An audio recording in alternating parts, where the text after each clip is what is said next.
Artėjant gimdymo terminui, kiekviena nėščia moteris ir jos artimieji pradeda galvoti apie artėjančius gimdymo požymius, į ką svarbu atkreipti dėmesį ir ką svarbu žinoti.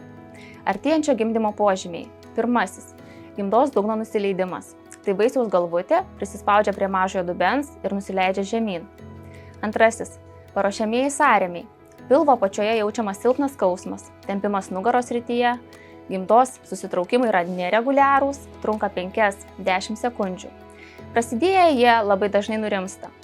Prasidėjus nereguliariems gimdos susitraukimams rekomenduojama keisti padėtį, ilsėtis, taikyti hidroterapiją. Tai yra šilto dušo procedūros, kurios švelniai padeda atsipalaiduoti. Gleivių kamščio pasišalinimas. Tai iš makšties pasišalinantis gleivių kamštis, gleivingų išskyrų gumulas, neretai su kraujo priemaiša. Kai dėl paruošiamųjų sąrėmių atsiveriant gimdos kakleliui, pasišalina gimdos kaklelio kanale buvusios gleivės. Kada vykti į ligoninę? Pirmasis požymis – nutekėjo vaisiaus vandenys. Vaisiaus vandenų kiekis gali būti įvairus, gali būti jų labai daug arba vos keli lašai.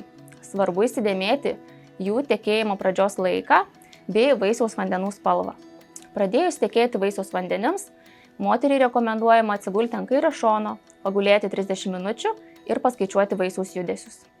Antrasis požymis – silpnai jaučiate arba nejaučiate vaisiaus judesių.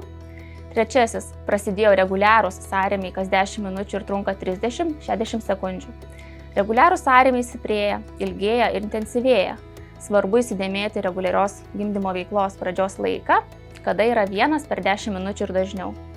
Ketvirtasis požymis – jaučiamas sunkumas, skausmas pilvo apačioje. Atvykus į gydymo įstaigą bus įvertinta moters ir vaisiaus būklė, patvirtintas vaisiaus vandenų tekėjimas, reguliarios gimdymo veiklos intensyvumas bei gimdos kaklelio kitimai. Galite važiuoti į bet kurią ligoninę, kur yra gimdymo skyrius, jeigu jūsų nėštumą prižiūrintis specialistas nenurodė kitaip.